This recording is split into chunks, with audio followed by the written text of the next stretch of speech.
Hello guys, in this video I'm going to show you how to watch your videos on the Insta360 Go camera. This is the Go3, but you can do this basically on any of the Go series. So let's jump into it.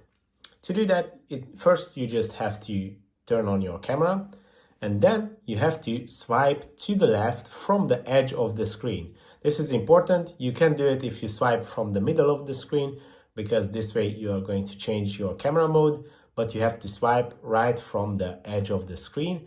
And this way you can open up your gallery and you can check out any videos, and you can just tap on them and you can play it just like that. You can even jump into it. You can set the volume on the left side. You can even delete a video or review your whole gallery.